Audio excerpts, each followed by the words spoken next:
Ne është nder. Jakob Zoza, emri i madh i letrave shqipe, po jo i madh, shumë i madh. Dikun të po flas çfarë them unë, po mendoj se çfarë do thot profesor Shamari pasaj. Tolstoi i letrave shqipe. Bile ti Sokol Angjeli, ku shkova atje në kullën e tij në manastir, më shkoi në mendje, thash, ky është si shenjtar, si Shanaumi, ka marrë unë atje në Pogardesin tënd. Edhe të legjendat për Shanaumin janë që shëroi, bëri, nuk kemi ndonjë dokument të shkruar, ndërsa për Shën Jakovin ne kemi dokumenta të shkëlqyer. Të gjithë në rinin ton jemi krenuar dhe akoma na ndjekin nga pas personazhet e tij. Për shembull, ai ishte ai i pari, Fredi, që tha se që janë shqiptarët, e lidhi me Kosovën në një kohë ku Kosova ishte tabu këtu në Shqipëri. Mbas 70-s e morën vesh shqiptarët e gjerë se ekzistonte Kosova. Po këtë e kishte hedhur në mënyrë të përsosur Vali, do të vi fjala dhe ty. Jakob Zoza. Përveç kësaj, na dha një mision shumë të madh dhe na mësoi se mund të bëjnë dhe dashuri. Vita dhe Adili. Një e krishter me një musliman. Janë mesazhe të mëdha që i ka dhënë Jakob Zoza këto. Me atë gjuhën e tij të paarritshme, të gjithë ju këtu të provoni sot të shkruani, nuk i afroheni dot. E kam, është kështu apo jo? Dhe e kam këtë kënaqësi të veçantë që të mos u lodh juve, sepse për Jakobin mund të flitet shumë. Kaloi në kufit jo të normales, e kaloi legjendën, po ishte legjendë e prekshme. Unë kam pas fati që ta shikoj një herë, po kalim se kështu me motor. Nuk e kisha prekur nga pranë. Po ne sot këtu do ta prekim në mënyrë të shkëlqyer, siç i bën Ylli Pepo këta filmat me dokumenta kështu. Ky Ylli i bën aq mirë sa unë si kolegë ti edhe bëhem xheloz. Unë them, po bëhem xheloz me profesor Shabari. I bën mirë ai. Edhe them, si e ka këtë Chelsea, ku e gjen këtë raportin që të hedhi edhe kripën, edhe këto djegësat që na i bëjnë të shishme ushqimin. Po, Ylli Pepën e kam këtu, erdhi në rast të parë. Ka emocione, po do t'i kalojnë. Uroj shikim të këndshëm. Do dalë edhe një herë tjetër unë, Skënder, mos u bëj merak ti. Shikim të këndshëm, faleminderit.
Kjo është pamja më e dashur për Jakob Zozën, sepse është pendlindje e tij.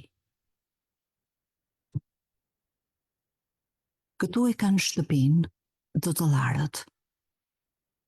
Sopi me pamjen e një ylli alpin prej mijëra vjetësh. Ndjek si të apasionuarit pas teatrit që fsheh brenda manastiri i Apollonisë.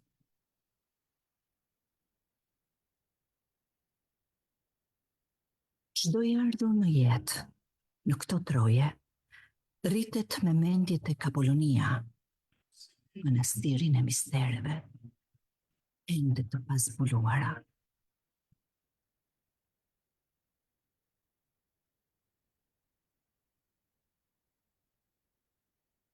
në fshatin Sop, poshtë kotës Apollonis, në një parcel që ne edhe sot quhet me emrin Kornakët e Xoxës.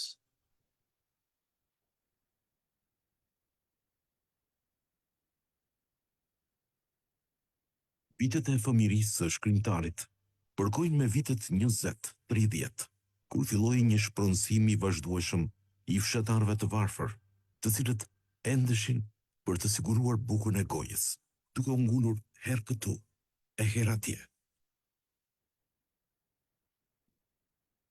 Këtë endje të bujkut pa tokë, të cilën shkrimtari do ta skalisë me realizëm tek lumi i vdekur, ai i pa me sytë e tij. Pa qerret e ngarkuara dhe nuset me fëmijë të vegjël në gjë që qanin prej urisë. Burrat mëzëqar, të cilët nga mëngjesi deri në mbrëmje kërkonin punë, duke u kthyer duar bosh te gratë dhe fëmijët.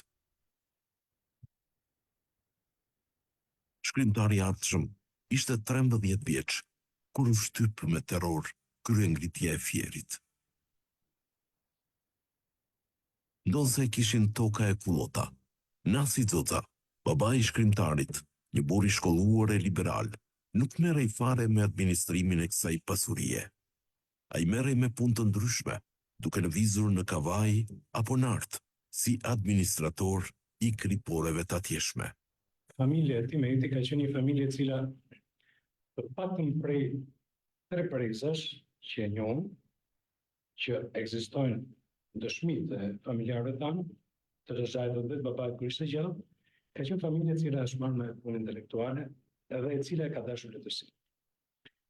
Do të kujtoj një figurë e cila ndoshta fjerakëve të vjetër mund të kujtohet nëpërmjet të thonave të prindërve të tyre, gjyshin e babait, i cili quhej gjithashtu Jakov Xoxa, i cili ishte noteri i parë i Fierit. Bile këtu në Fier në atë kohë i këndoi edhe një farë bejte, tërë njerëzit bëj kallat, Jakov Xoxa thur kontratë. Edhe Jakovi i vogël detyrohet të bëj punë nga më të ndryshmet, si qirak në familjen Papa, në farmacinë e vogël të qytetit e të tjerë. Më pas fiton të drejtën për të vazhduar mësimet në liceun e Korçës, ku mësonte ndërkohë Alekoja, vëllai i tij i madh. Alekoja u përjashtua nga liceu, sepse nuk pranoi të nderonte alla fashistçe.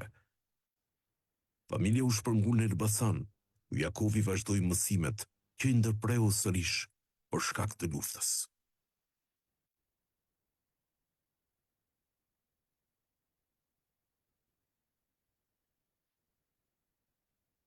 Nga fillimi i vitit 1943, del në mal partizan.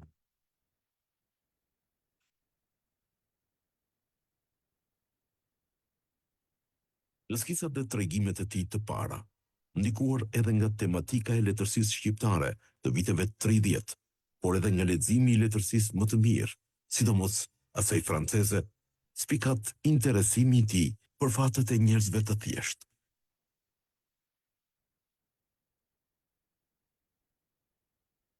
Fundi i luftës e gjeti në Vlorë, si një nga përgatitësit e shtypit antifashist.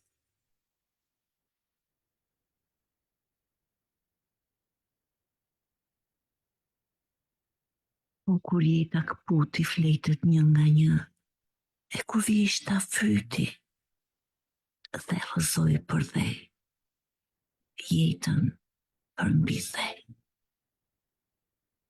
Unë pash vetën, sigur që mos në botë, edhe ndolla lemzën,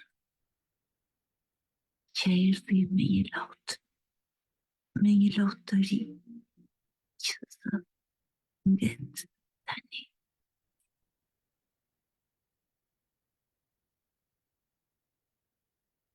Ky është Beogradi i pas luftës.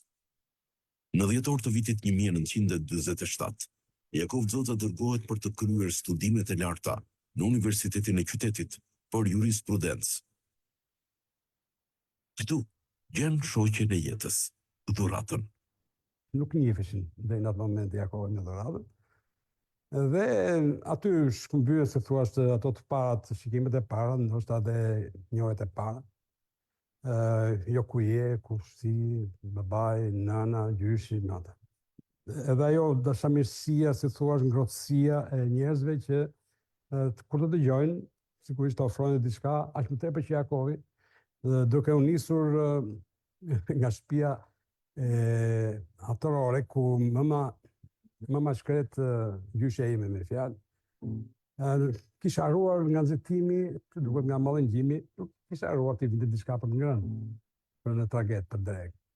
Edhe dhurata me njerë i ofroi diçka nga torba saj që i kishte me bollok ushqimin nga familja e saj shumë e madhe. Dhe që aty pasaj shkëmbyen ato frazat e para të zakonshme të njohjes.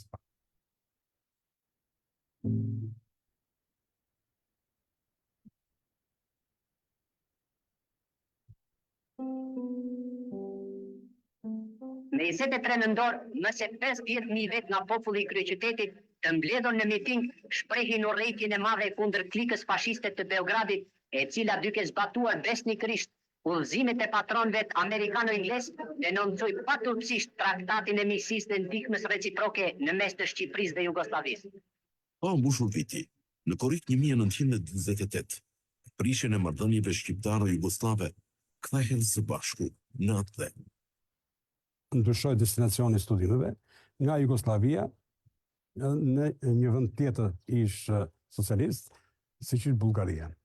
Ata janë nisur për në Sofje, përgjatë Adriatikut, Jonit, Egjeut, Bosforit, në Stamboll, pra rrugën me traget, nga Durrësi, Stamboll, në Konstancë, nga Konstancë me tren kanë shkuar në Sofje.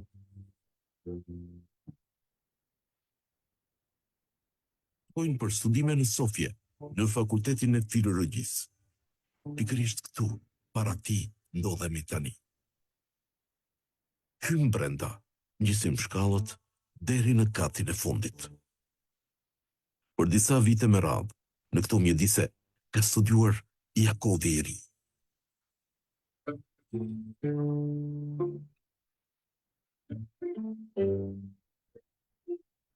A ishte një student i shkëlqyer i gjuhës dhe letërsisë franceze. Ndërsa dhurata, po këtu diplomua për gjuhën e letërsinë ruse. Më pas, edhe ajo bë një ndër studiuesit e para dhe më të mira të letërsisë shqiptare.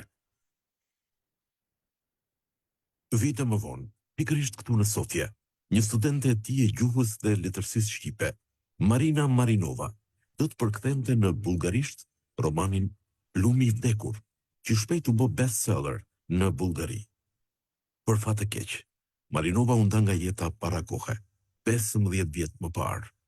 Por ne takuam djalin e saj, Bobi Kresev, që në gjurmët e Samës është një artist kreativ i njohur sot në Bullgari. Съдбата отвежда майка ми и баща ми в Албания. Той започва да работи като специалист-инженер, а тя започва да следва и завършва албанска литература и история в педагогическия институт в Тирана, където един от нейните преподаватели бил и Яков Зоза. Предполагам, че срещата с него я е накарала да се народи у нея любовта към албанската литература. Me që zemra e Zodës student, i cili ishte pranuar në gjirin e lidhjes së shkrimtarëve dhe artistëve shqiptar, qysh në vitin 1945, arrihte për letërsinë, me këmbgulje, arrin të ndroj degën dhe me që frëngjishten e njihte mirë, regjistrohet për gjuhë letërsi frënge. Studimet e fakultetit i mbaron shkëlqyeshëm, duke u dalluar për punë e vullnet, mprehtësi dhe pasion.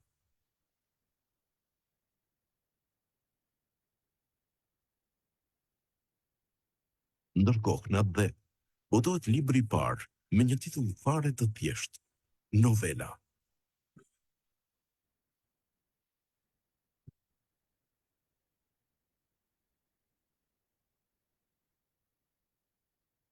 Në vitrinën e librerisë së madhe, më kapi syri një libër me një kopertinë e titull fare të thjeshtë. Novela, dhe sipër Jakov Zoza. Nuk i harroj emocionet që më zgjoi libri. Burgëzimi i mori një goditje të papritur, kur pas pak kohe lexova në shtyp një artikull të rreptë kritik për librin. Kritikohej për cene ideologjike, për doza impresionizmi e të tjerë. Nuk vënoj kur për çudinë dhe kënaqësinë time, u botua një artikull tjetër që e merrte në mbrojtje. Kjo ndodhi në fillim të viteve 50, kur ai ishte kthyer nga studimet jashtë shtetit.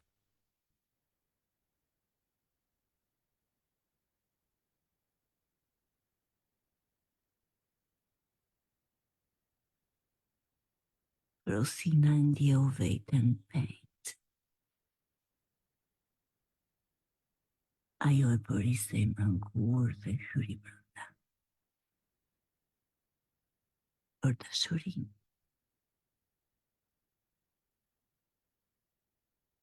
Për dashurinë që erën në vdekje. Që erën në zi.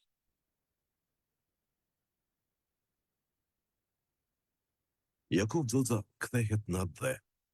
Vjen i ngarkuar me dije, por më së shumti me libra që i kishte bler me kursimet e bursës. Për këtë ngarkesë të çuditshme për atë kohë, tregohej një ndodhi e veçantë. Në vitin 1953, e shohim të punoj me pasion e dashuri si redaktori i tribunës së letrarëve të rinj të gazetës Zëri i Rinisë. Punën me të rinjt, shkrimtari e vlerësonte mjaft. I ndihmonte me dijet dhe eksperiencën e vet. Diskutonte me ta, e polemizonte në çdo kohë.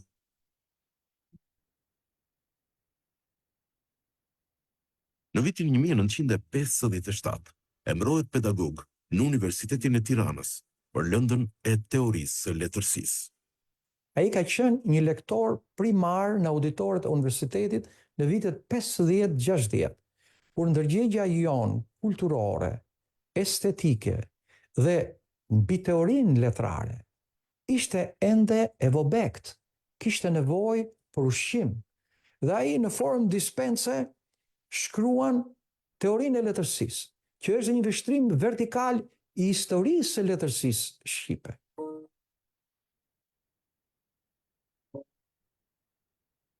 Ne, me që të dy kishim mësuar për letërsi, të dy e donim shumë letërsi, u lidhëm shumë edhe në punë së bashku. Unë ndihmoja atë shpesh në përkthime, sidomos kur isha mësuese letërsie, për shembull kur punonte stilistikën, i duheshin shembuj, mirë po duke punuar me të, unë përfitoja për i tij. Jakov Zoza ka qenë profesor imi, kur kam qenë në fakultet, dhe maj mend edhe tani, që në obor kur vinte me një ecë të avasht, gjithmonë kishte një dorë kështu, vazhdoi shumë i rregullt në pamje, si gjithë njerëzit e ditur, shumë serios dhe modest.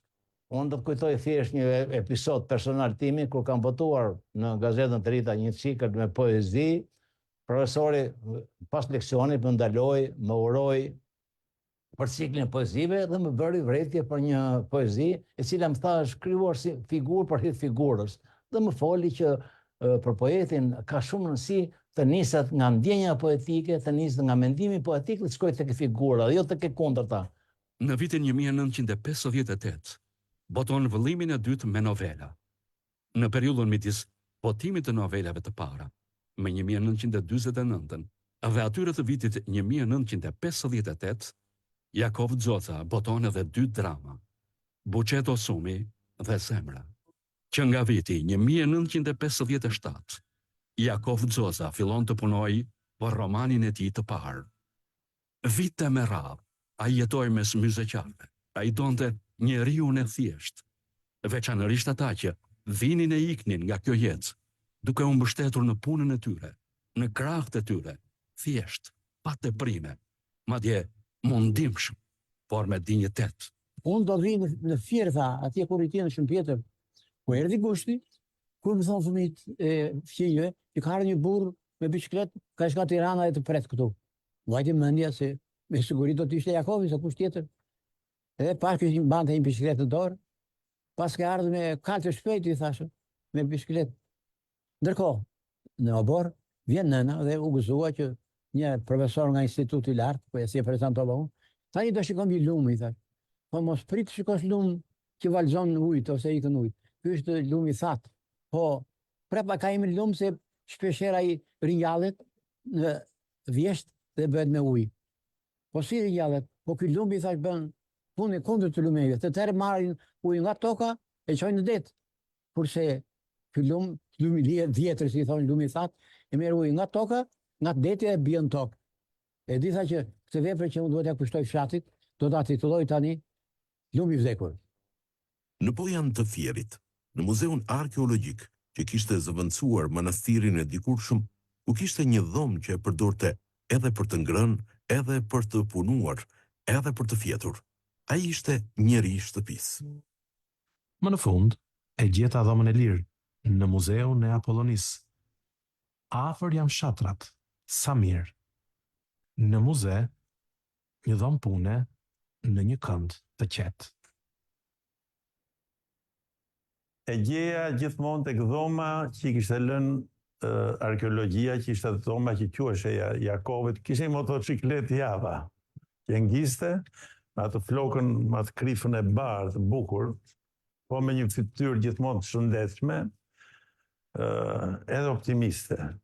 E unë e njihsja më tepër edhe nga leximi që i kisha bërë tregime të shkurtëra. Kështu që kemi kaluar mbrëmje të tëra në manastir, ku atë iknin të gjithë dhe mbetesha vetëm unë me Jakovin. Nuk flisnim shumë për arkeologjinë, interesi i tij ishte jeta e përditshme e mysheqarit. Po ditët në manastir ishin të vështira. Mungonin plot gjëra për një jetë normale, deri tek edhe ujë i pishëm. I vetëm ishte i detyruar të bënte goxha rrugë, deri këtu, tek Nimfeu, ku kish një burim. Kthej i ngarkuar në zhegun e vapës, apo në shiun e rrëmbyer të dimrit, herë ditën e herë natën vonë, me dy shtampat prej palte, që shpesh thyeshin udhës, të mbushur plot shkurre e gur.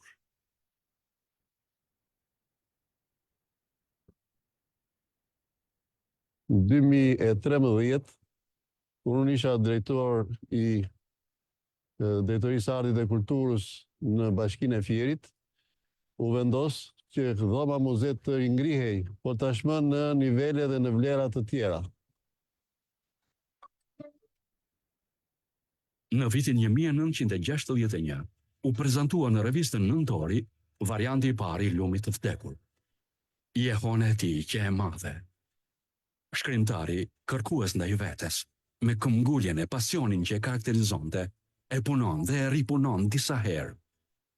Po të shohësh dorëshkrimet, nga varianti në variant kanë ndryshime të shumta. Ndryshoheshin kapitujt, faqe të tëra, fjalë e tokfjalsha, përpunoheshin konflikte, hiqeshin pjesë të tepërta, pasurohej lumi i vdekur. Punohej me një përkushtim, unë do të thosha të llatarshëm. Dhe kur them përkushtim të llatarshëm, kam parasysh që një roman si Luli i vdekur apo Lulja e Kripës apo Juga e Bardhë mund të jetë punuar edhe 5 herë. Mirë për 600 faqe. Mund të jetë ndryshuar edhe 10 herë me ribotimet që ka pësnuar. Pra, ishte një njeri i cili ishte në kërkim të përsosmërisë absolute. Në arkivin qendror shtetëror të filmit, zbulojmë një kronik të rrallë në një nga kinozhurnalet e viteve 60. Është diskutimi i parë i romanit Lumi i vdekur, para se ai të shkojë për botinë.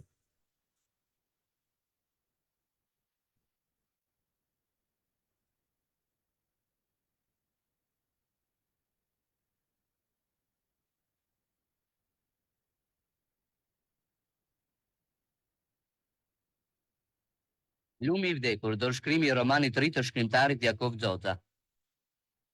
Në mbledhjen e kolegjumit të ndërmarrjes botimeve Naim Frashri, drejtori Dragos Iliqi dhe shkrimtari Fatmir Gjata diskutojnë rreth këtij romani.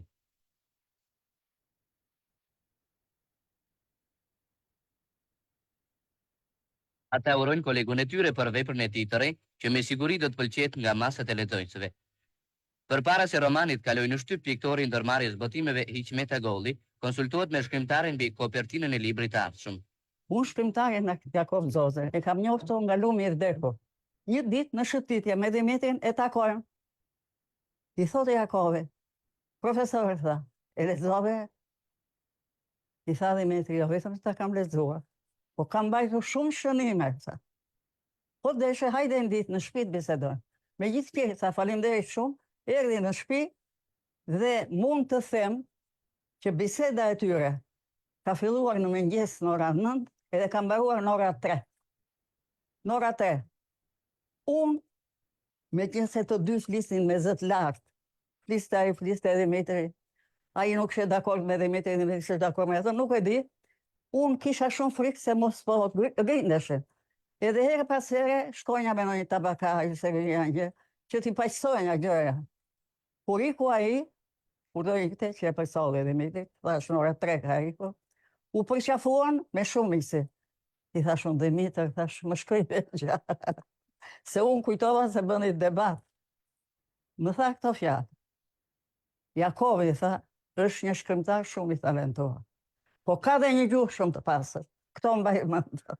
Romani i tij, Lumi i vdekur, vazhdon të jetë një libër i shkëlqyer i letërsisë shqipe, sepse më lejoni të kufizohem në atë anën time, sepse nga ana gjuhësore, stilistike, ai ka arritur vërtet të bëjë gjëra të mrekullueshme. Jakov Zoza është në traditën më të mirë të romanit të realizmit që është në të gjithë letërsinë europiane.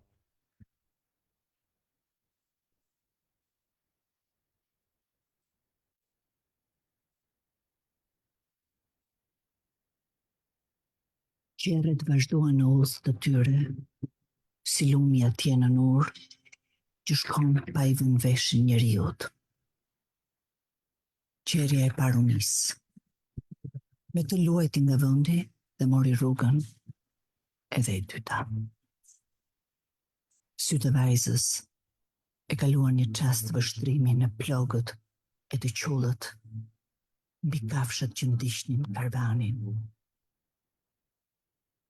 Vita, se kupton të dot kush janë dillte gjithë këtë trazim e pikëllim. Aratje nga fshati ku kishte lerë e ishte rritur, lëngimi dhe dhembjet e nënës, apo trendja i gjakut që po i zbriste zemrës. Padrejtisht është konsideruar një shkrimtar brenda realizmit socialist, unë do përpiqem t'ja shpjegoj pse nuk është kështu.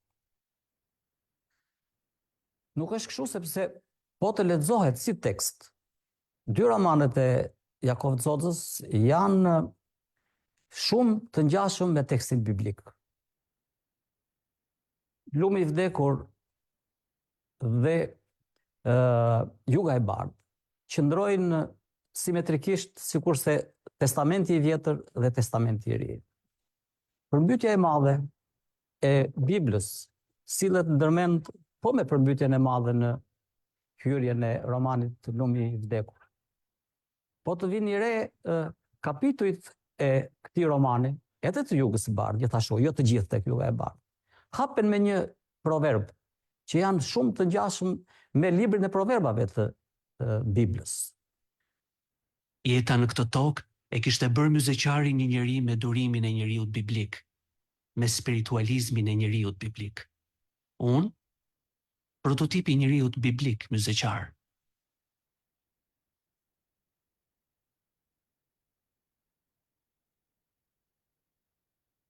I detyrohemi shumë Jakov Zozës për shkak se në romanet e tij, sidomos tek Lumi i vdekur, zgjeron hapësirat realiste.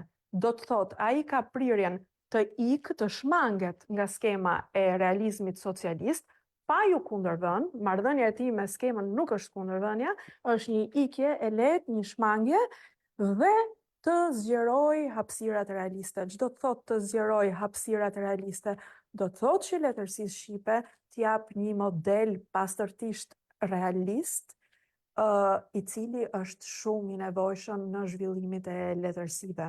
sigur letërsisë shqipe ti mungonte Lumi i vdekur, do t'ishte sigur letërsisë të përballshme ti mungonin romanet e Balzacut apo të Flauberit dhe të autorëve të tjerë, kryesisht realist.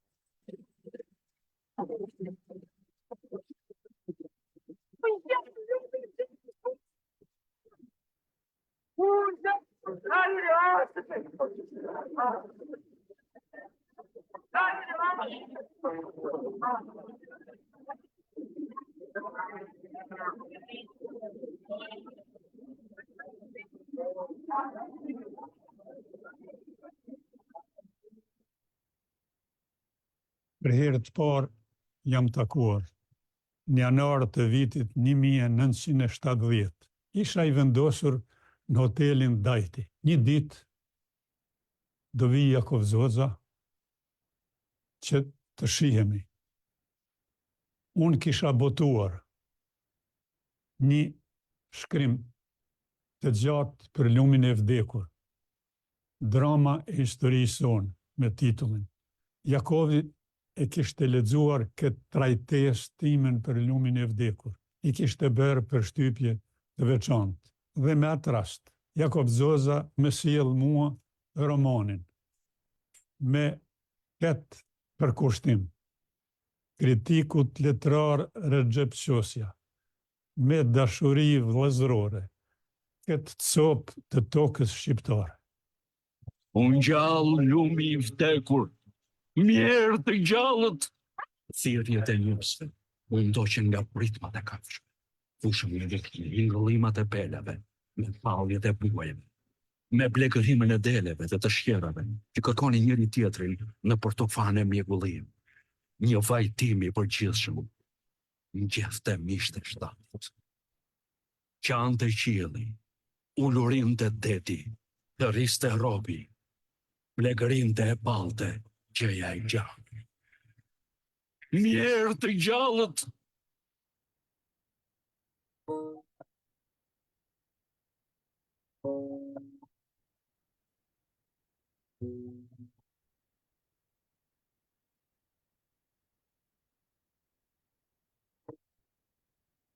Është një roman që ndërtohet mbi rrëfimin popullor, të themi kështu, mbi rrëfimin që ose mbi kuptimin që ka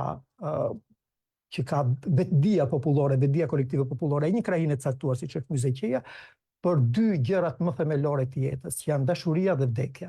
Këshilli i Ministrave i Republikës Popullore të Shqipërisë organizoi në sallën e Kuvendit Popullor ceremoninë e dorëzimit të çmimeve të Republikës për veprat shquara shkencore, shpikje, racionalizime dhe vepra letrare e artistike.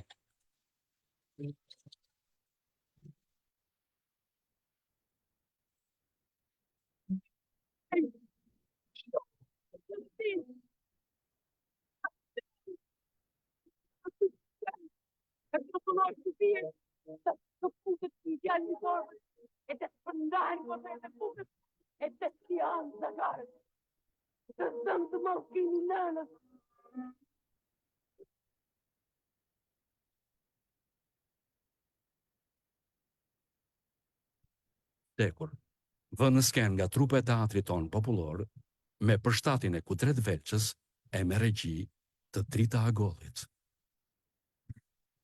Sa mund, aq edhe kënaqësi, aq edhe emocione janë nderdhur në atë vepër. Dhe duhesh i nderdhur, sepse është një vepër klasike.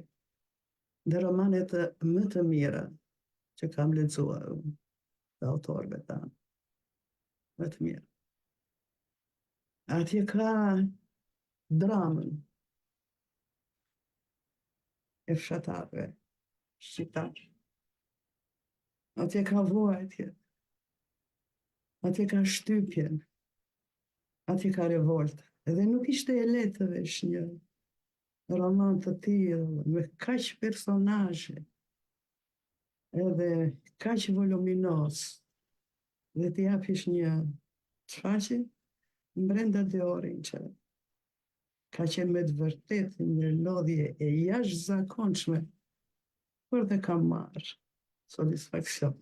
Ja, satisfaksion jashtëzakonisht më pse regjisorja jone e parë dhe tepër e njohur zgjodhi këtë roman në morinë e krijimeve të asaj kohe?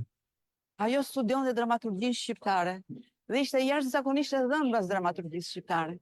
Dhe në mes të gjithë dramaturgjisë, ajo zgjodhi Xhevairin, ajo zgjodhi Lumin e vdekur të Jakov Xozës. U dashuruam atë, u apasionuam pas atij libri, aq shumë sa mendoj që të dramatizoheshte vepra. Atëherë ju drejtua zotit Kudret Velça, kritikut të famshëm të njohur të artit, i cili bashkë me të u ulën dhe e dramatizuan.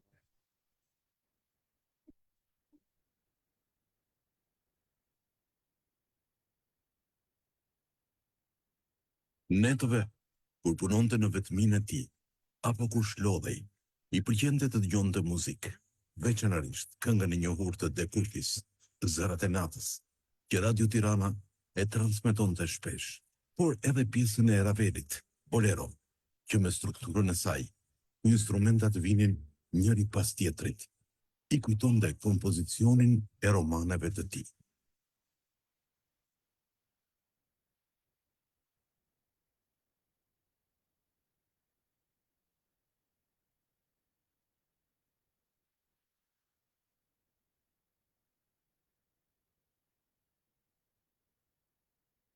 Ka qenë plenumi famshëm për letërsinë dhe artet, i cili preu kokat e shumë krijuesve. Dhe pikërisht bazohej në luftën ideologjike, luftë me klasat, si zhvillohej. Të shkruaja në atë kohë një roman, në të cilin një nga pikat kryesore ishte debati ideologjik, socializëm, komunizëm, kuptohet që bëhej me një peshë shumë të madhe në kurizë. Është një peshë që mund të duket sikur suportohet kollaj, në radhë parë shpesh e brendshme, shpirtërore. Pastaj mendohet cili do jetë fati familjes, çdo ndodhi me veprën, çdo ndodhi me mua, çdo ndodhi me fëmijët e tjerë e tjerë. Shoqëruesi tonë zyrtar, që ishte një tip dogmatik, nuk i vinte mirë që unë flisja lirshëm, pa censurë. Gjatë vizitës në kombinatin e tekstilit në Berat, kur ndodhte të këputej filli, makinerit ndiznin automatikisht sinjalin e kuq. Kovi, si e thërrisnin miqtë e tij, pati thënë: sikur edhe ne shkrimtarët të kishim një sinjal të këtillë që të ndizej kur nuk e kemi mirë. Nuk është e rastit që ftohja zyrtare me Jakov Xozën ndodhi menjëherë pas shpalljes së reformës së vitit 1968 për arsimin, që theksoi ideologjizimin e programeve. Mendimi teorik letrar i Jakov Xozës, ashtu si dhe vepra e tij realiste, dilte jashtë formulimeve teorike. Ai bëri ballë trysnisë me art, me gjuhë, matematika, me vendosjen e ngjarjeve në një kohë larg aktuales. Dhe përballja e tij me sistemin si dhe qëndresa e tij shihet veçanërisht te vepra Lumi i vdekur. Kritika zyrtare refuzoi të botoj punimin shkencor të Jakov Xozës me titull Bazat e teorisë së letërsisë për arsyeën e thjeshtë: nuk jemi të kënaqur me bindjet e tij, me vizionin e tij mbi artin në përgjithësi. Për të shkuar më tej, me pohime të tilla si veprat e tij nuk i lejon shteti shqiptar të botohen. Kjo detyrë mbetet për t'u zgjidhur në një të ardhme.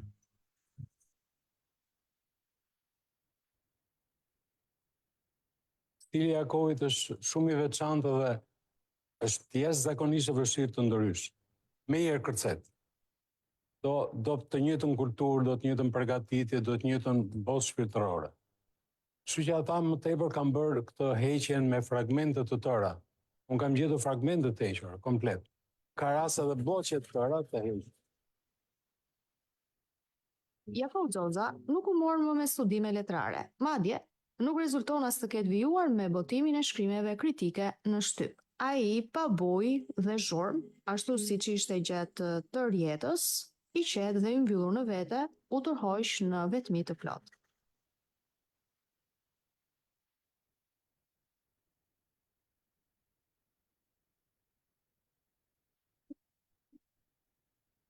Në natyrën e lirë, mendimet i kam krejt të pavarura. Gjuetia është pasioni im.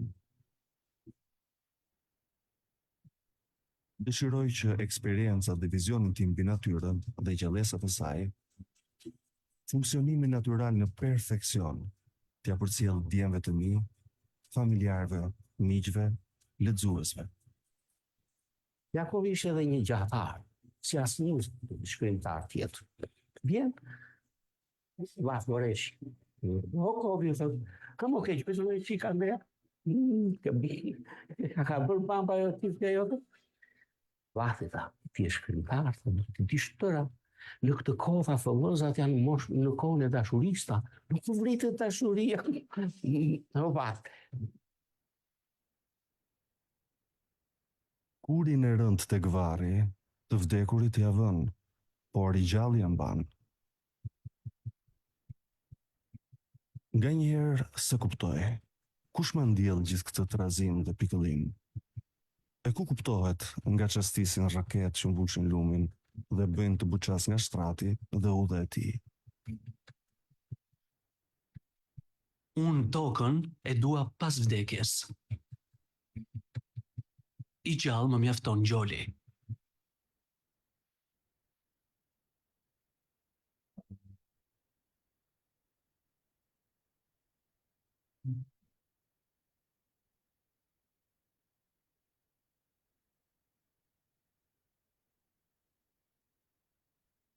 Lidhja e njerëzve me zejen e kripës dhe kripën është njësoj si jo me tokën. Është një lidhje jetike ekzistenciale. Natyra dhe bota e njerëzve të naforës është e pleksur në thellësi me ngjizjen mitologjike të liçenit të kripur të hyrë si mbryl në det.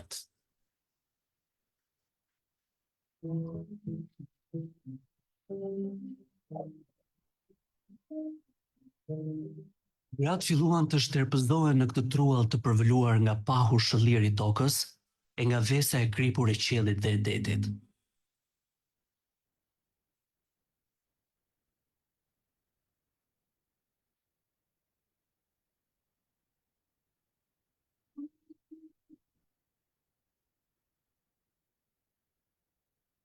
Në atë kohë, thot legjenda, lindi riti i netëve të vjeshtës.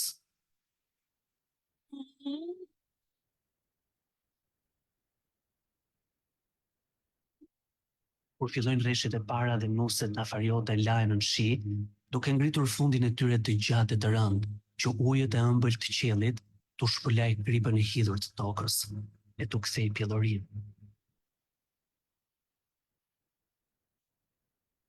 Nuk i është kushtuar ajo vëmendje që mendoj unë meriton ky roman shumë interesant i Jakov Zozës, që unë nga njëherë më duket sikur ka një lloj realizmi magjik brenda, personazhet, ngjarjet, por më ka bërë për herë përshtypje, madje dhe kam shkruar dikur për këtë çështje, leksiku, regjistri leksikor i tij, sepse të gjithë personazhet e larmishëm që janë aty, që vinë nga shtresat më të ulta te shtresat më të larta të mësuesit, të intelektualit, nga fshatari më i ulët, ata kanë një regjistër të tyrin në të folur, që është shumë i ndryshëm nga ai fshatarit, nga ai mësuesit për shembull, ose i një vajze të re me një nën të moshuar.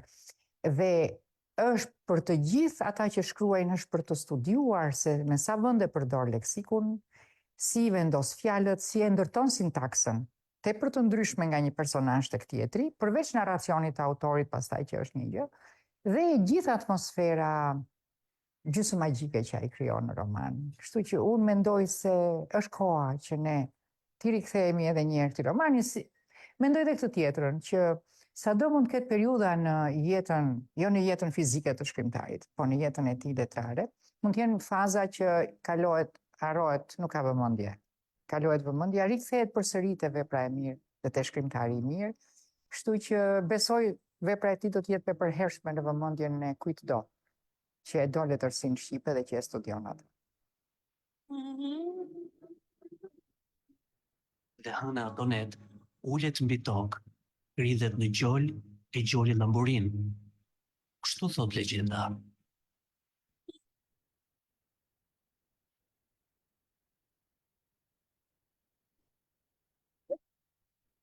Pripshtja nuk u shua, por u shtua. Në Cerkovin, kryesisht, ku shkipoj edhe sot, ne shkonim të transportonim me vagona dhe në fund Kripën. Dhe një gjithë mu drejtoj, kur e fash me kapelë dhe mu drejtoj, ishte profesori Donte Uji, unë kësha një kotruve që e pushtja në tokë, dhe mbulloja me sa gjethe. Dhe a që ndonë të akull e ftohtë poshtë. U knaj shumë. Dhe shkojti të këtë vagoni që transportoja unë Kripën, jëtë zë. Kini mishë më thaj kam në fora, titullin e librit.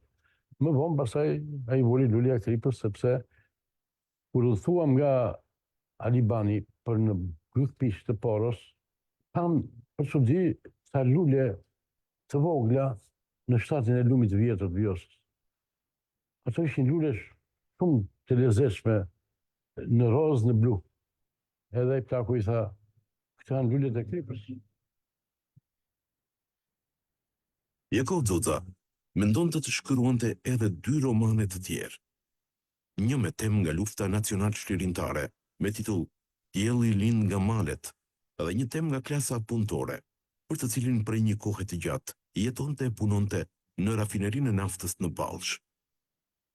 Në kantirin e Ballshit, shkrimtari Jakov Zoza nata. Mua më gjeti në Ballsh, në mes të ndërtuesve të kësaj vepre madhështore, një nga më të mëdhat të këtij pesëvjeçari, kreni e klasë punëtore që po e ndërton, kreni e kësaj krajine heroike që po e mënd në gjirin e saj. Jo vetëm që na vënë shkrimtarë dhe artistët për para rishikimit të vetes sonë ndaj kërkesave të epokës dhe të transformimeve të mëdha që po ngjajnë në vendin tonë, jo vetëm që na bën neve shkrimtarët dhe artistët ta shikojmë veten tonë brenda sferës së objektit krijimit tonë, po njëkohësisht ajo është edhe si një rreshje këshillash dobi pruse, plot vlag, cilat do të ushqejnë krijimin tonë në të gjithë stinat, në pranverë edhe në vjesht, vazhdimisht dhe vazhdimisht. Rrugës unë mësova një gjë që nuk e dinte kush në atë kohë. Flasim për vitin 1974, për projektin e madh të shkrimtarit Jakov Zoza për 5 romanesh, të quhen zakonisht pentalogji. Domethënë ka kuartet, 4 romane, pentalogji, 5 romane, në formën një X-i. Në 2 skajet e përme do të ishin 2 romane me temën e së kaluarës, Lumi i vdekur dhe Lulja e Kripës. Në 2 skajet e poshtme do të ishin 2 romane me temën bashkëkohore, Juga e bardhë dhe Ari i zi. Kurse në mes, Dielli lind nga malet, që fliste për luftën antifashiste nacionale shqiptare, si një nyje që lidhte 2 epokat, epokën e para luftës së dytë botërore dhe këtë të pas luftës. Nga fletorët e shkrimeve dhe nga kujtimet e gruas së tij, derisa i donte të shkruante përveç këtyre edhe 2 romane të shkurtër, një për Koz Dynjan, personazh ky që e tërhiqte shumë për veçoritë njerëzore dhe sociale që përmban, si dhe një roman për fatin e Adilit dhe të Vitës, 2 personazhe që i dukej sikur i kishte lënë jetim në rrugët e jetës. Unë në fillim të viteve 70 kisha fatin që të jem redaktor në shtëpinë botuese të madhe Rilindja. Ishte e vetmja shtëpi botuese si në Shqipëri. Me sugjerimin tim, të cilën Ramis Kelmendi e pranoi me kënaqësi, filluam të mendojmë për ta botuar në kompletin deri atëherë, të gjithë veprës së tij që e kishim në dorë atje. Në atë kohë bëmë përpjekje që ky botim të jetë fjala e fundit e atëhershme nga ana grafike dhe kërkuam letër edhe kvalitet, cilësi të tillë që nuk e kishim ne në Prishtinë. Kërkuam ndihmë nga Zagrebi, nga Ljubljana, nga Slovenia. Bashkëpunonin atëherë, komunikonin botuesit edhe shtypshkronjat. Na dërguan letër të cilësisë më të mire, të gjithë teknikën edhe e bëm me dashuri të madhe këtë. Studiusit bëjnë dallimin mes krijuesve me talent dhe krijuesve me genialitet. Jakov Zoza për mua ishte një krijues me genialitet, që është një aftësi krijuese më e përgjithshme, më e madhe se sa talenti.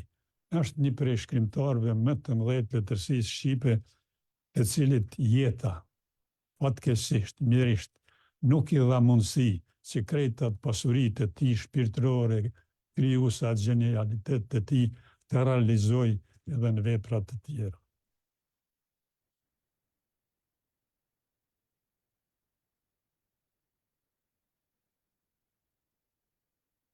Ai kishte një si kollë. Kollë shumë edhe kishte edhe pak temperaturë.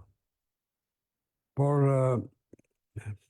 ajo pjesë se thoshte inkubacionit të sëmundjes, kur ajo filloi të rritesh,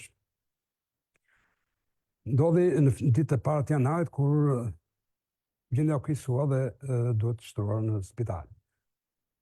E shtruar në spital në kujdesin e mjekëve shumë të mirë të asaj kohe.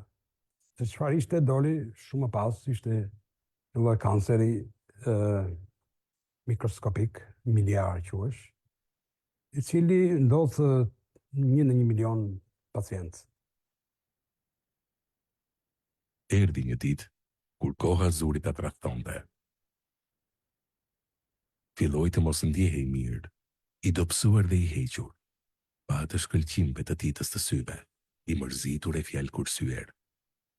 Për herë të parë do të pranonte se nga kjo këputje e përgjithshme i qes vjetër puna. Ishte i shtruar në spital me një diagnozë fatale. U trondita. Si ishte e mundur që jeta e Jakovit e ishte vënë në pikë pyetje. Ishte e pashpresë. Ishte në lulën e burrërisë, 55 vjeç.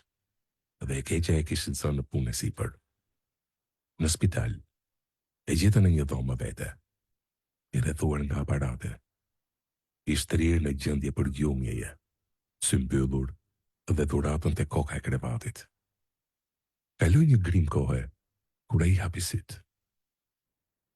Si je o kapetani Myzeqes, ju drejtova. Ai lëvizi buzët, dëgjova të thotë me zë gati të shuar. E ka në vënë poshtë, kapetan. Nuk e dia do të ngrihet një ditë apo. Kaloi një hop në heshtje, kur më zgjati dorën nga poshtë batanijes dhe ma shtrëngoi. I shtrëngimi dobët. Së më hiqe të mendja nga ata. Atje më rri, gjithkohë. Nuk pa e kuptoja atë çast. E kush? E pyeta. E kush tjetër? E Roman. I kam lënë vetë ata presin, kurse ja, i Zoti riktu shtrirë. E kish fjalën për personazhet. E po, i Zoti është lodhur, i thash. Duhet të çlodhet pak, pa të marrë i rysh prap. U liti syt dhe pëshpëriti. Më duket se s'ka më rysh. Ç'kish? E harxoj. Plakosi një heshtje e thellë, gati dramatike. Aq sa unë nuk mund të shija në sy, qoftë dhe dhuratën. Gjuna, më zori në vlagën e punës. Ishte vërtet jo mirë, dhe kur Petraj Zoza, një kushërinte dhe një miqt më të afër që ka pasur gjatë gjithë jetës Jakovi, detyrua bashkë me disa miq të tjerë të përbashkët, mjekë dhe ata, të ndërhynin për ta transferuar në një shtet tjetër. Ditët e fundit Jakovit qelloi që bëri një pranverë bukur. Dhe kishte shpërthyer mimozat gjithandej. Jakovi ka pasur një debulesë për mimozat. Dhe dëshira e tij ishte që, sidomos javën e fundit, më thoshte të dyve, ben, gon, sillni mimoza, me atë pak sa mund të fliste.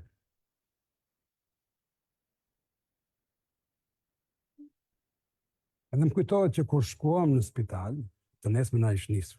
Në shtratin portativ që e hipëm në avion, ka qenë me mimozat. kam pyllu syt në avion si për 3000 metra lartësi. Kur erdhi Petraqi në shtëpi, kemi qarë ditësh, bashkë me mamin. Nuk e shpëtova do të vrasë. E i tonë të jashtë zakonisht shumë, ja. Nuk e shpëtova. A i që në ajrë, tha, nuk mërë të frë. Nuk mërë. Unë e kuptova që i kësi. Por dorën ma shtrëngon, dhe dorën ma mban të shtrëngur. Por zbritëm të gjithë e panë që e kështë mbarove. Spital vetëm sa bën ato autopsinë të nxorën pas të diagnozës.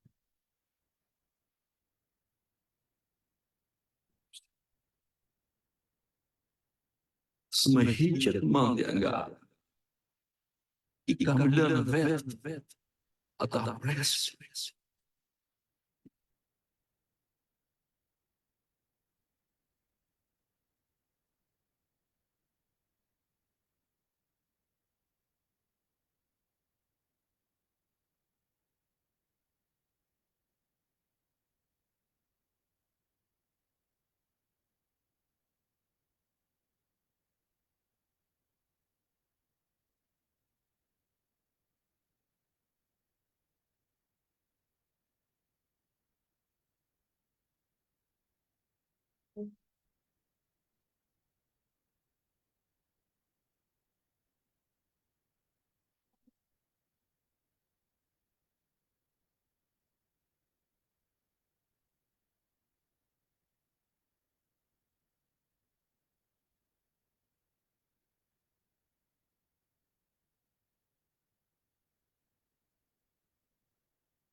E po, është qërë.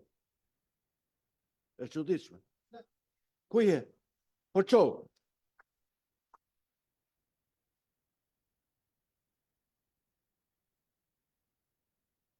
E po, ishe emocionusni. Edhe gjelozia ime shtohet. Sidomos me këtë mbylljet, mirë intervistat, po me këtë mbylljet, po s'ka një, po kur them unë ka rëndësi. Sidomos mbyllja me agronin atje, se edhe ai lotët e agronit mua më goditën. Të dy djemtë e Jakovit, si Arbeni, Indier dhe Agroni, janë një model për njerëzit e gjallë që presin nga fëmijët. Po mos ishte larguar Jakovi edhe Durata, sot këtu në këtë sallë ata do ishin njerëzit më krenar.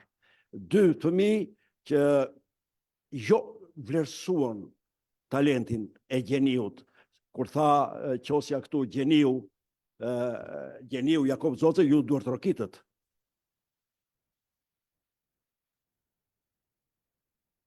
Këta fëmijët e këtij gjeniu e kanë pasur këtë fat ta jetojnë dhe ta kenë pranë. Tani unë nuk do lodhem, të lutem profesor Shabani. Është akademia që i kushtoi këtë 100 vjetor vëmendje të pandalshme veprës së Jakov Zocës. Dhe ju merita që nga kryetari, po themi që nuk ndodhe këtu, por ju që ishit qershia mbi tort, që ndoqët aktivitetet edhe për shkrimet e tjera dhe për librat, bile shkuan bashkë deri në Kosovë dhe ndam edhe çmimin Jakov Xoza që mori një figurë nderuar, Sabri Hamiti. Në dijenin time ky çmim është i vazhdueshëm, edhe këtë vit do të jepet, e ka marrë me mbështetjen tuaj, nuk e di, po familja, sipas Agronit, nuk do të stopohet për ta vazhduar çmimin Jakov Xoza. Të lutem, urdhëro, fol për bëmat e njerëzve që vlerësojnë Jakov Xozën si krijues dhe për punën studimore tuaj. Faleminderit. Të nderuar të pranishëm, studiues, profesor, akademik, artist, miq të letërsisë Jakov Xozës,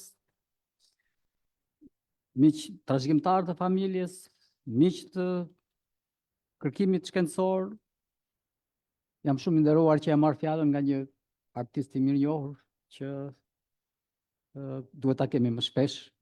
Në përgjithësi artistët duhet të kemi më shpesh në mjedisin tonë, në këtë audiencë kaq të bukur që rrallë herë ndodh. Përgëzime, maestro, u emocionuam shumë, duhet ta duash diçka që ta bësh bukur, edhe ju e treguat këtë, edhe mjeshtrin tuaj, edhe artin tuaj, po edhe dashurin për Jakov Xozën, edhe e kemi këtë dashuri, jemi rritur me letërsinë e tij, ja kemi pjesë të jetës tonë, dhe kam kënaqësinë që t'ju bëj të njohur se Universiteti i Tetovës pret që të promovohet ky dokumentar atje, dhe gjithashtu Radio Televizioni i Prishtinës pret që të promovohet në Prishtinë. Është si një vijim i interesit prejkohshëm për letërsinë e Jakov Xozës në gjithë hapësirën historike shqiptare. Me veprimtarinë e sotme përmbyllet nisma e Akademisë së Shkencave ka qenë me Blan, nisma e Akademisë së Shkencave për nderimin e personalitetit dhe veprës së Jakov Xozës, shkrimtar, ne guxuam ta themi profesor, studiues dhe është krejtësisht e vërtet, autor tekstesh universitare, një prej formuesve të disa gjeneratave të studiuesve në letërsi, një prej krijuesve më të përvetshëm të letërsisë shqipe, i pangjashëm në jetë dhe i pangjashëm edhe në krijimtari. Kjo nismë pikërisht një vit më parë, siç e thatë dhe juve, me akordimin, me ndarjen e çmimit me emrin e Jakov Xozës në Prishtinë, në panajirin e librit akademik dhe shkencor, që i dha edhe një domethënie më të rëndësishme asaj ngjarjeje, dhe që do të konsiderohet një prej arritjeve të këtij 100 vjetori, sepse me të vërtetë edhe më tej çmimi do të na kujtojë vazhdimisht se letërsia e Jakov Xozës është këtu, dhe do të lexohet me respekt, me dashuri, e do të konsiderohet edhe si një pikë reference për jo vetëm për ata që merren me letërsi, po edhe për ata që merren me studimin e letërsisë. U vijua me një konferencë shkencore dinjitoze në lartësinë e emrit të Jakov Xozës, guxoj ta them këtë gjë, që u zhvillua në 2 ditë në Tiranë dhe në Fier, me pjesëmarrjen e studiuesve të letërsisë bashkëkohore nga gjithë thirrjet universitar kombëtar, dhe me këtë rast u provua se interesi për letërsinë e Jakov Xozës është mbar shqiptar, jo vetëm i profesoratit të universiteteve, po edhe i njohësve në përgjithësi të trashëgimit letrar të Jakov Xozës në Kosovë, në Maqedoninë e Veriut dhe sigurisht në Shqipëri, po edhe prej arbreshve. Aktet e kësaj konference janë në këtë libër. Kela shkru, po, faleminderit Kela. Nuk e bënim dot pa kujdesin tuaj. Në këtë libër janë përfshirë, është botimi i Akademisë së Shkencave, janë përfshirë 18 kumtesa dhe 2 përshëndetje, përshëndetja e kryetarit të Akademisë së Shkencave, akademik Skënder Gjinushin, dhe përshëndetja e ambasadorit të Kosovës në Tiranë, zoti Dyrmishi, paraqitet këtu për herë të parë. Po ishte një arritje që në këtë kuadër u botua dhe ky libër tjetër, dhe pikërisht kjo ishte një prej gjërave më të rëndësishme të veprimtarisë që u organizua, sepse me një vështrim parapavajtës u vërejt se Jakov Zoza ishte autori së paku 3 teksteve universitare, një prej të cilëve është ky, Hyrje në shkencën e lehtësisë, i botuar 3 herë në Faleminderit Leva. Kemi marrë nga ju një prej matricën e këtij libri. E botuar në bashkëpunim me Fondacionin Fanoli, pra i botuar 3 herë në Tiranë, i botuar 2 herë në Prishtinë dhe i botuar 1 herë në Tetov. Dhe një tekst me të cilin është studiuar teoria e lehtësisë, shkenca letrare për më së paku 15 vjet. Në rast të jubilare nuk thuhen në qortime, po ka vend për një qortim, se ishte një tekst disi i harruar dhe në një farë mënyrë të them që edhe ndreqim një padrejtësi, sepse u rikthye në vëmendjen e studiusve, duke përfshirë profesoratin. Dërsa sot janë 3 veprimtari në një, për sot, siç e pam së bashku dokumentarin Jakov Zozës në 100 vjetorin e lindjes, një dedikim i shkëlqyer, por dhe krejtësisht i merituar. Libri i akteve që sapo e paraqitëm dhe tani do presim si veprimtari të tretë. Numri 3 është dhe numër simpatik, është dhe një numër i shenjtë dhe nuk besoj se ka ndodhur rastësisht ky kombinim. Libri me kujtime të Dhurata Zozës, që menjëherë do ta drejtoj Mevlani, miku im. Më vjen zor të them zoti Mevlan Shanaj, sepse më duket sikur po të largoj dhe them që është një mbyllje e bukur, një mbyllje shumë e bukur e këtij viti, dhe nuk po them gjëra të mendshme, por mendoj se më të rëndësishmet janë që e para u rikonfirmua në mënyrë shumë të qartë vendi i lehtësisë Jakov Zozës në sistemin letrar shqiptar. Një vend i padyshimët dhe në çdo lexim i vlerësuar për gjëra që nuk janë thënë më përpara. U ndikua pozitivisht edhe në vëmendjen e teksteve shkollore dhe universitare ndaj lehtësisë së Jakov Zozës. Nuk u arrit ajo që dëshirojmë, që të ndryshohet pjesa për pjesëtimore e Jakov Zozës në këto tekste, por pati një ndryshim pozitiv. U krijua një solidaritet midis studiusve që e njihnin njëri tjetrin përmes librave, siç njihnim edhe Jakovin, dhe përmes librave si miq të librit. Dhe besoj se që një arritje tjetër shumë e rëndësishme që u ndikua edhe në programet e doktoratës, u theksua edhe në dokumentar që një prej kryevlerave të veprës së Jakov Zozës është gjuha. Studiusit shpesh merren edhe me të drejtë merren me gjahun e malsorëve në toskrisht dhe gegrisht, po Jakov Zoza krijoi identifikimin gjuhësor të shqiptarit Myzeqes dhe shqiptarit Kosovës, që edhe sot e kësaj dite për kompetencën jo vetëm dialektore, jo vetëm në leksik, po edhe në sintaks dhe në morfologji që ai tregon në këtë mënyrë, identifikimi meriton shumë më tepër vëmendje se konstatimi i numerik i fjalorit, ose përsëri duke mbetur tek identifikimi gjuhësor. Po të ishte këtu, nuk e di s'është Aristotel Spiro, do t'i kishim rekomanduar që një doktorat të bëhej me identifikimin gjuhësor të atij që njeh greqishten bizantine, greqishten ungjillore që përdoret te lumi i vdekur, me greqishten lokale dialektore që përdoret tek lulja e kripës. Po përmenda vetëm 2 raste fare të vogla, po është aq bujare vepra e Jakov Zozës, sa jo vetëm në përvjetor të tillë të rëndësishëm, por vazhdimisht do të na ofrojë, do të na jap ne që merremi me studime letrare bukën tonë të përditshme për të bërë gjëra të bukura. Faleminderit.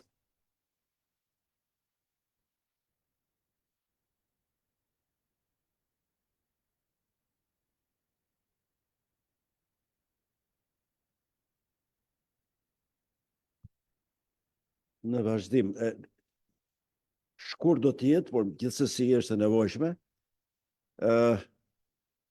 Nuk kam se çfarë të them, se si vini nofkat juve vali, realizmi socialist, realizmi magjik, realizmi kritik.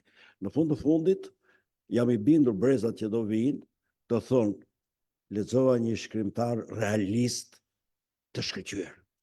Tërë këto janë për konsum mediatik. Shkrimtari realist i shkëlqyer. Kjo do të mbetet, jam i bindur. jam i bindur. Po, kjo ishte ana protokollare që e kryem me sukses në sajtë edhe të vëmendjes edhe mençurisë së profesor Shaban Sinanit, po dua të ftoj Agron Zoze. Është djali i Jakovit, i cili këtë vit unë kam qenë i lidhur me Agronin në këtë vit 100 vjetorin e Jakovit, ishi, si të thuash, në atë grupin e punës.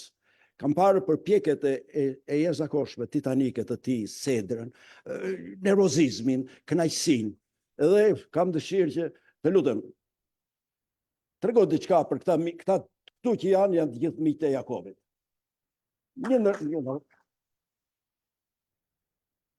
Atëherë të lutem, urdhëro. 3 minuta. Më të ndërpresësh. Më fani se me emocioni bën veten, natyrisht të flasësh për prindit është edhe e vështirë, por është dhe një kënaqësi e madhe e cila nuk do të humbur në asnjë rast. Unë nuk do të zgjatem shumë duke konsideruar këtë ditë si një ditë feste, për mbyllje të aktiviteteve të zhvilluara gjatë vitit kaluar, kur përkonte me 100 vjetorin e lindjes babait tim Jakov Zoza. Mund të them vetëm 2 fjalë për aktivitetet që u zhvilluan në Tiranë dhe në Fier. Sigurisht falënderimi më i madh i familjes son, besoj dhe i publikut, është për Akademinë e Shkencave, e cila në nivelin e dur, në nivelin e premtuar, arriti që të rizgjoj dhe të rivlerësoj figurën e Jakovit dhe të veprës së tij. Dhe kjo është një gjë e madhe jo vetëm për ne, por edhe për publikun. Falënderimi i dytë sigurisht është edhe ai po aq i madh, ndoshta edhe më simbolik, është pritja që i bëri gjatë këtij viti aktiviteteve, por edhe promovime që janë bërë të ndryshme në rrjetet sociale, nga publiku, nga njerëz të thjeshtë, nga njerëz të cilët me mira, me qindra janë përgjigjur me një devshmëri, dashamirësi edhe një rikujtim vërtet mbretërilënës për ne të gjithë familjes. Sigurisht në këto falënderime do të veçoja akademikun Shaban Sinani, i cili arriti që të organizojë në mënyrë të shkëlqyer një konferencë në Tiranë, e cila ngriti figurën e Jakovit në atë nivel të harruar prej kohësh, për të mos thënë gati të mënjanuar. Kështu që falenderoj vërtet Shabana, nuk është këtu ka larguar, po falënderimi më i madh është për të. Për aktivitetet e tjera, ato që u zhvilluan në Fier, u organizuan nga qendra e rrjetit teatror shqiptar, ku me kolegë si Mevlan Shanaj, Milto Kutali, me ndihmën shumë të vyer të Baftar Zeqës, ish kryetarit bashkisë së Fierit, të Fredi Jorgaqit dhe shumë të tjerëve, u arritën që të përballoheshin të paktën në mënyrë aktive një kalendar shumë i ngjeshur aktivitetesh për 5 ditë rresht në teatrin e Fierit. Të doja të thoja këtu që natyrisht nuk është se të gjithë institucionet ju përgjigjen me të njëjtën ritëm apo në të njëjtin nivel, si Akademia e Shkencave. Po gjithsesi nuk është vendi për të kritikuar apo për të qenë dashkeq me dikë, të cilët pavarësisht premtimeve nuk arritën dot që t'i përmbushin atë detyrim dhe atë detyrë që kishin premtuar.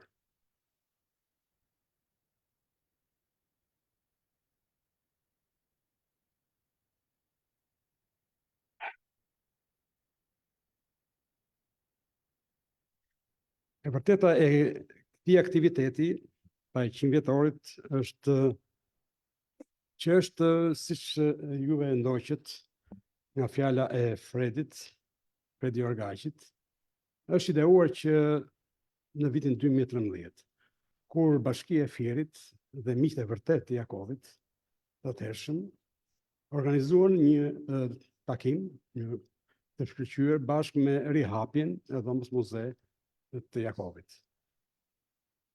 Që në atë moment, bashkë me Arbenin, vllain tim të shtrenjtë, neve jemi ulur në 10 herë bashkë me miqtë e Fierit, sigurisht edhe me miqtë të Tiranës, për të bërë gjithë të rrugtim, të cilën ne pasaj shpallëm një lloj kalendari në fund të vitit 2012, në fillim vitit 2013. Ai kalendar sigurisht mblidhte ato që u thanë këtu, konferencat e tjera e tjera. Ndërsa për të folur dhe sigurisht duhet të edhe unë ta falenderoj Yli Pepo për dokumentarin, për punën serioze, për punën profesionale që ai ka treguar, ka dëshmuar në këtë kalendar, i cili është një pjesë e të gjithë dokumentarit të plotit të shfaqur në televizion.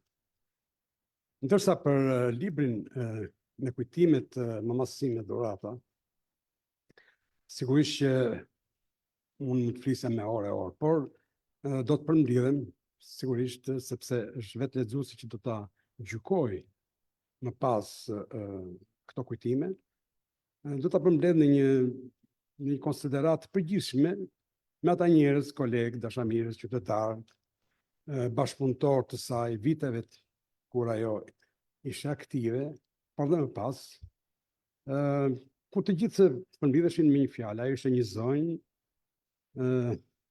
në ne i thonim, e thërrisnim zyrë zonjë. Libri me kujtime e Doratës është shkruar në momente vështira, psikologjike, mbas vdekjes së Jakovit. Dhe sigurisht është bërë me ndërprerje për arsye të cilat janë në pastënën time në libër. Por ato gjithsesi tregojnë shumë mirë atë margaritar të shtuar që kishte Dorata në Naime, e cila për fat keq duke ja kushtuar jetën tërësisht veprës së Jakovit, duke ja përkushtuar, ajo la veten e saj në hije dhe iku gati e panjohur. Megjithatë unë si biri i saj, por dhe si njohës i veprës së saj, sigurisht që do të kujtoja gjithmonë atë thënie që prapa një gruaje ose prapa një burri të fortë, qëndron edhe një grua e shquar. Ju faleminderit.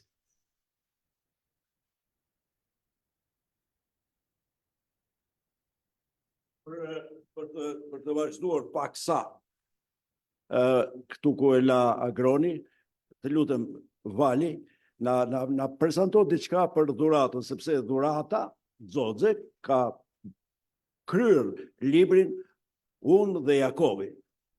Pas të Dhuratës do të ngrihet këtu Ajola, ku është, nuk e di. Është Ajola këtu? Ura? Ajola Xoxe. Është këtu. Të ngrej dorën se është, nuk që nga. Atëherë mbetet, Vali të na thuash diçka për këtë libër, po jo të na i sqarosh shumë, po na thuaj diçka për Dhuratën, siç e tha dhe Agroni, që pas një burri është një grua, pas një grua është një burr. Të lutem.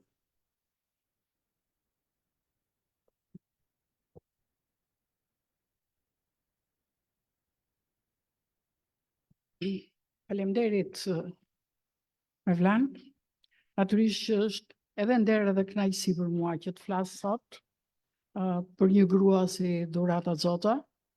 Ne pam dokumentarin, kemi dëgjuar gjatë një viti të tërë për veprën e shkrimtarit të shquar Jakov Xoxe, po jo për shkak se Dhurata ishte thjesht gruaja e Jakovit, por atë për çfarë ajo përfaqësonte dhe për rolin që ka pasur në atë marrëdhënie, një marrëdhënie do thoshja shumë specifike. Unë besoj që dhurata ka vendin e saj të nderit në veprën dhe krijimtarinë e Jakovit.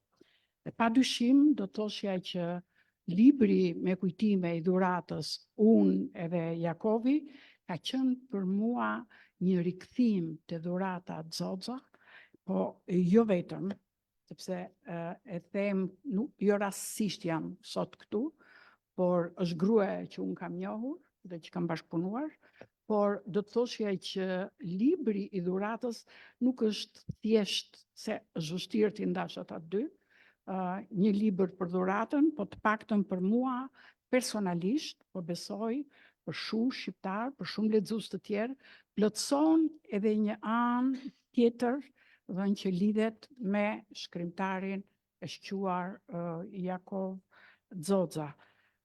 Natyrisht, unë për shkak edhe të moshës, me dhuratën jam njohur, por më së pari Jakovin e kam njohur përmes librit Lumi i vdekur, botimin e parë të 64-ës, dhe ndërkohë unë them që kjo është një mundësi sot për ta parë shkrimtarin e madh edhe përmes syrit dhe gruas që ka qenë jo thjesht bashkëshortja, po bashkëudhëtarja e Jakovit, që nga koha që ata të dy bashk ishin studentja shtetit dhe deri sa jeta i ndau për fat keq në një moshë shumë të re, të paktën për Jakovin.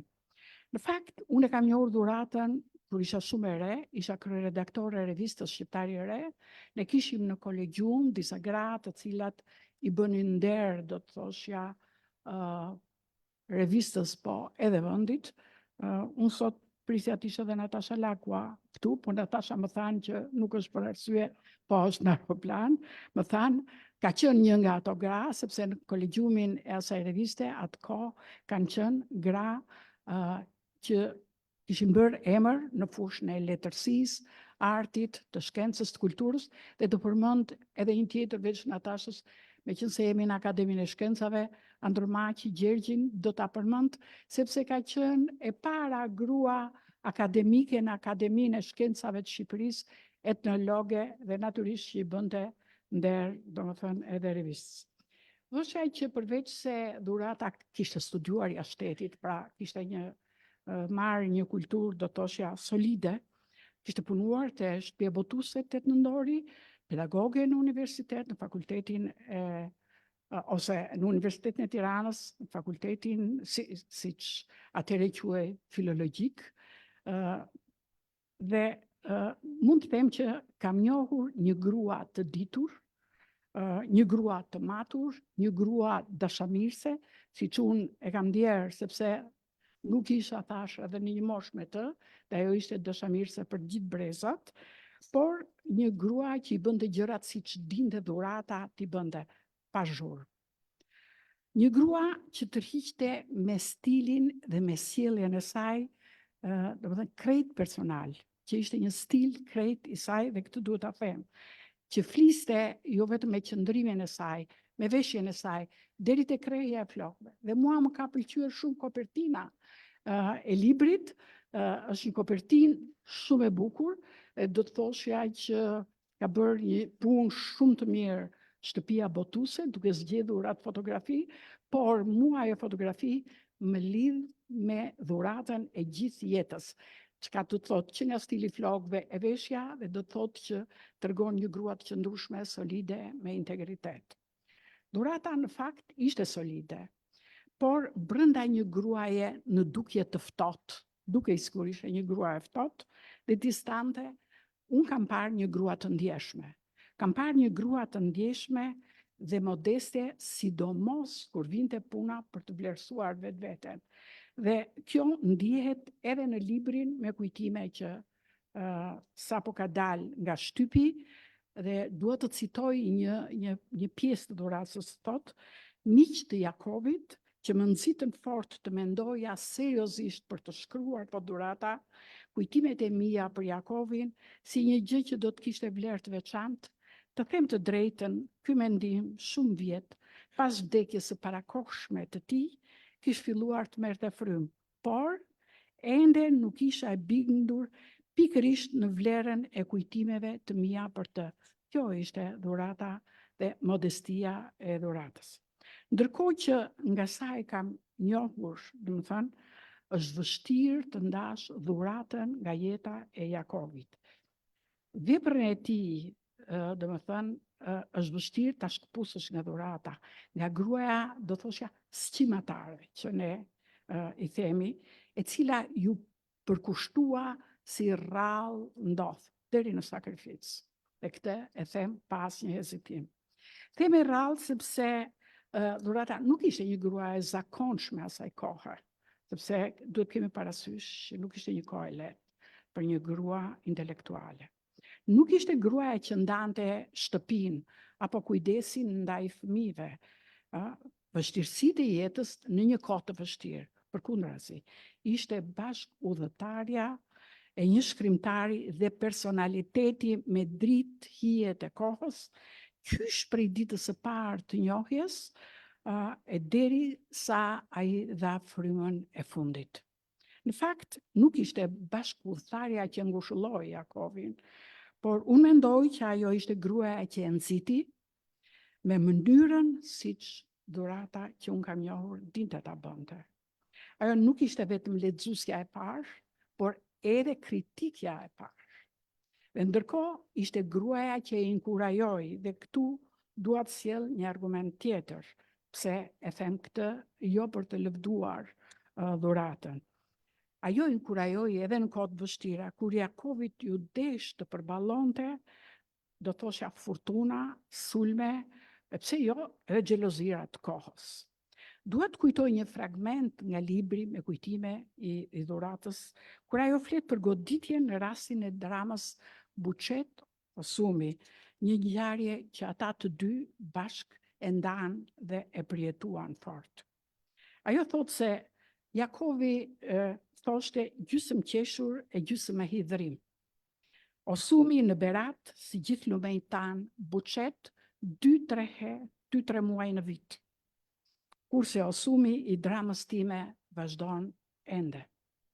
Kam patur rast të flas me dhuratën për pengje, dhe sidomos pas ndarjes së Jakovit nga jeta. Pengu më i madh i saj nuk ishte që kishte lënë veten pas dore. Përkundrazi, pengu i jetës saj ishte vepra e Jakovit, mbasi ai iku. Çfarë do bëhej me veprën e Jakovit? Projektet që ai nuk arriti t'i përfundonte.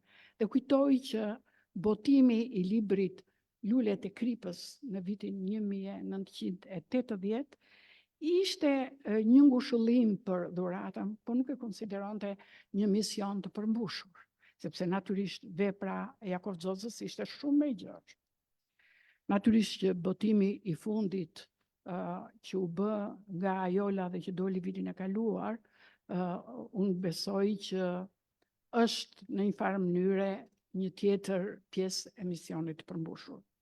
Dhe në fakt, pas ikjes së Jakovit, dukej se dhurata jetonte për këtë, fliste çdo ditë për Jakovin dhe veprën e tij. Gjithmonë kam besuar se ajo e bëri me koshiencë dhe dashuri këtë gjë, duke u tërhequr gati në hije, sepse ajo e dinte, ishte e qartë, e dinte që Jakovi ishte një shkrimtar i përmasave të mëdha. Dhe natyrisht që ajo për këtë arsye ju dedikua plotësisht atij dhe familjes. Në ato pak libra që lidhen me dhuratën dhe që unë kam lexuar në kohë dhe përkthimet, ishin kryesisht nga gjuha ruse apo bullgare, të cilat ajo kishte studiuar, dhe kujtoj një libër të një autori që ishte një zë shumë i rëndësishëm në letërsinë bullgare, Aleko Konstantinov, edhe përmbledhjen me tregime të Milto Burrës dhe disa gjëra të tjera të vogla. Por, dhe nga ato që kam lexuar, kam kuptuar që dhurata ishte një grua me potencial. Pra, ajo ndonjë një hije, jo se nuk ishte zonja të bënte më shumë, por ajo ishte një grua me potencial, por ishte e qartë që duhet, domethënë, t'i dedikoj kësaj gjë. Ndërkohë që ju dedikua më shumë dhe duhet përmend edhe anën e familjes, djemve Benit, edhe natyrisht Agronit, për të cilët kishte një dedikim shumë të madh. Siç kuptohet edhe nga libri, e vërteta është se ajo ju kushtua dashurisë së jetës së saj, po ishte shumë më shumë se kaq. Si grua zgjuar, kuptoi, siç e thash, peshën dhe vlerat e Jakovit dhe të veprës së Jakovit, por edhe kur patën mundësi atë kohë që ju la fati dhe jeta, të jetonin bashk, Jakovi ishte gjithnjë i angazhuar dhe, siç e thot në librin me kujtime, e kalonte kohën me çak-çakun e makinës së shkrimit dhe vetëm rrallë kishte kohë që diskutonte. Ndërkohë që ikja e parakohshme e Jakovit e bëri që t'i përkushtohej edhe më shumë ndriçimit të veprës së tij, duke i bërë një shërbim, unë mendoj, jo Jakovit, jo familjes, por letërsisë shqipe dhe vendit të saj. Dhe falenderoj.